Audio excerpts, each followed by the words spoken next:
Hello les amis, bienvenue sur ma chaîne pour cette dernière vidéo de l'année 2023.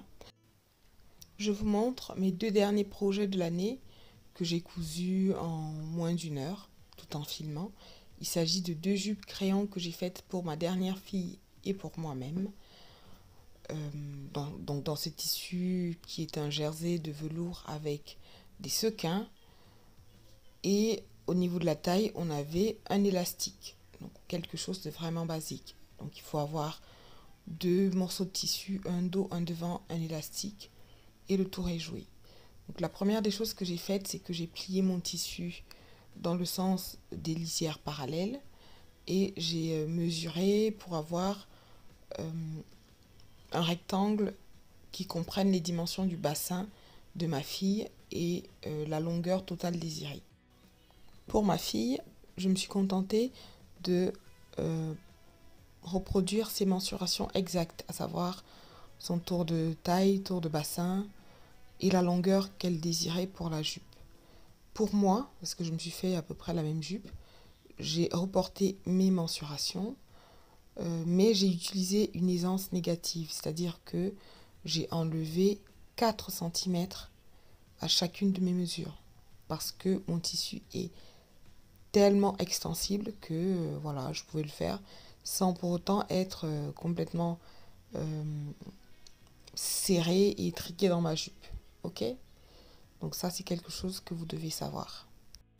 Après avoir plié mon tissu en deux et vérifié que j'avais bien de quoi poser les mensurations de la petite, j'ai tracé une ligne à 3 cm comme vous pouvez voir là, au-dessus du tissu, donc ce qui allait être le haut de ma jupe, ou plutôt de la jupe de ma fille, mais bon, je dirais souvent le haut de ma jupe, hein, ce n'est pas problématique. Vous savez qu'il ne s'agit pas de ma jupe, c'est une façon de parler, je crois que c'est par habitude.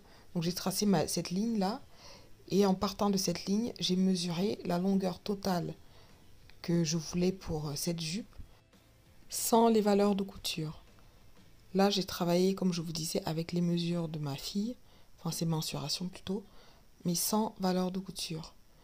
Dans un premier temps, les valeurs de couture, je les mettrai après. Donc pour elle, ce n'était pas problématique parce que la jupe ne devait pas être moulante, contrairement à ma jupe à moi.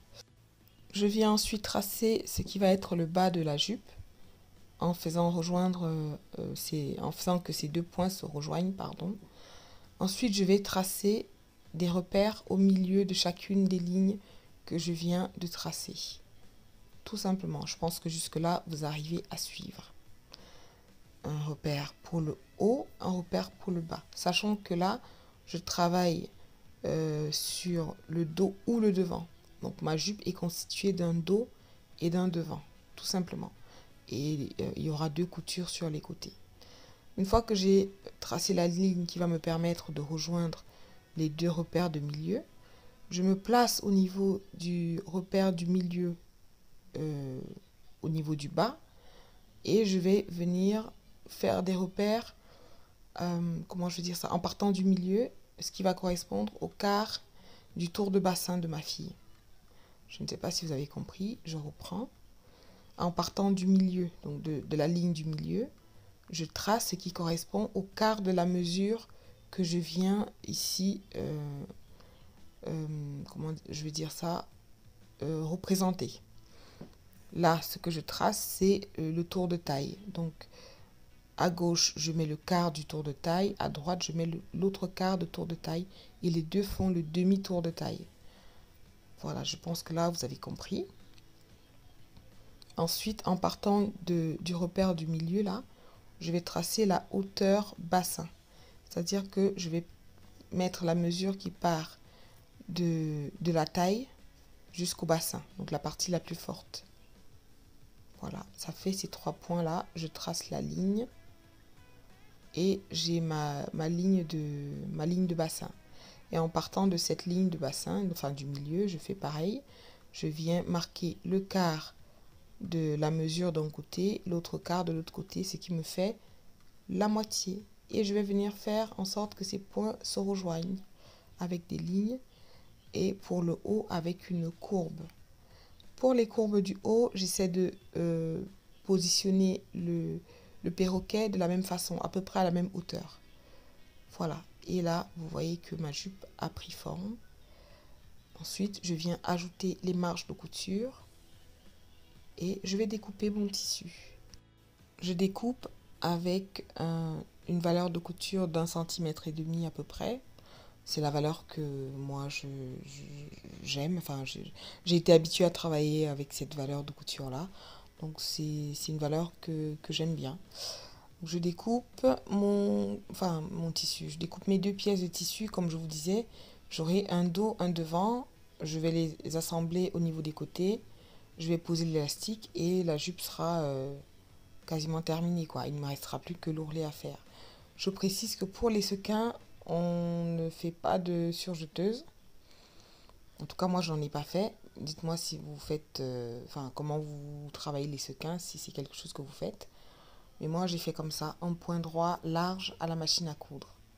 Ensuite, je vais préparer la couture de l'élastique. Bon, j'ai coupé un élastique aux dimensions nécessaires. Donc, moi, je vous conseille, comme d'habitude, de tester directement sur vous si la jupe est pour vous, de tester directement sur la personne à qui est destinée la jupe, en fait. Parce que moi, je trouve qu'il n'y a pas de règle. C'est vrai qu'il y a la règle des moins 8 cm et tout ça. Mais une fois de plus, ça dépend de l'élasticité, enfin du degré d'élasticité de l'élastique.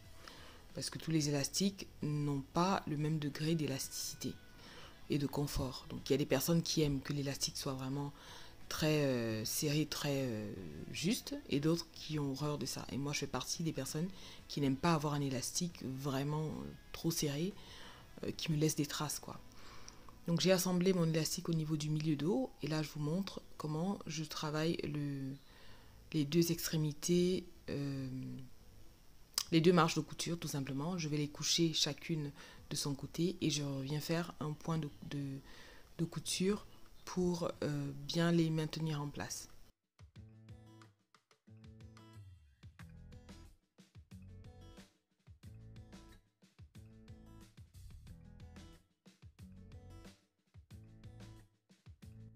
J'en ai profité pour coudre la jupe sur les côtés avec les points larges. Là, je vais vous montrer ce que ça donne sur l'élastique, sachant que j'ai utilisé 2 élastiques différents. Celui-ci, c'est celui de ma fille. Celui que je vous ai montré en vidéo, c'était le mien. Donc voilà, mais le processus est exactement le même. Voilà, c'est fait. Là, je crois que j'ai fait l'ourlet aussi. Excusez-moi, hein, je suis un peu enrhumée, donc j'ai du mal à parler, j'ai la gorge un peu irritée, c'est pour ça que des fois ma voix est un peu bizarre. Je vais maintenant préparer la pose de l'élastique. Pour cela, c'est simple, je vais marquer les milieux dos et devant et je vais faire pareil au niveau de l'élastique, tout simplement. C'est une méthode que je vous ai déjà montrée plusieurs fois, donc rien d'extraordinaire. Si vous me suivez un petit peu, vous savez comment ça se passe.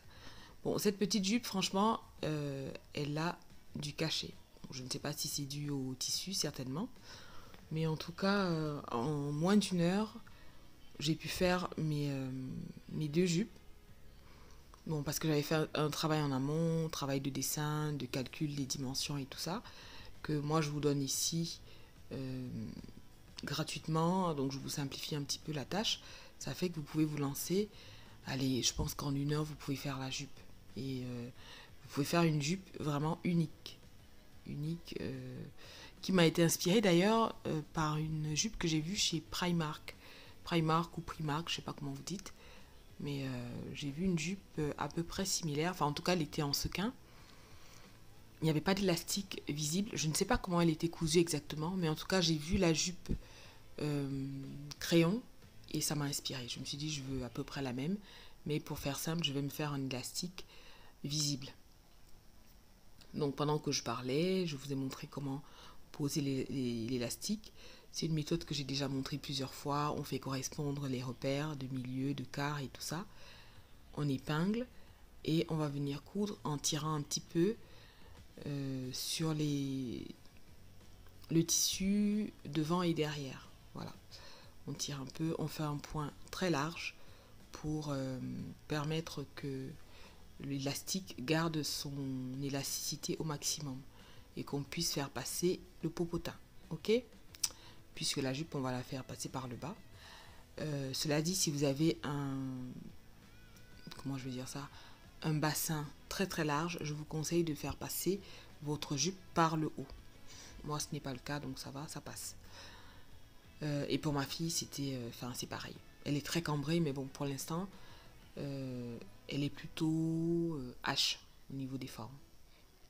Donc voilà, j'ai fait mes 2 lignes de couture parallèles.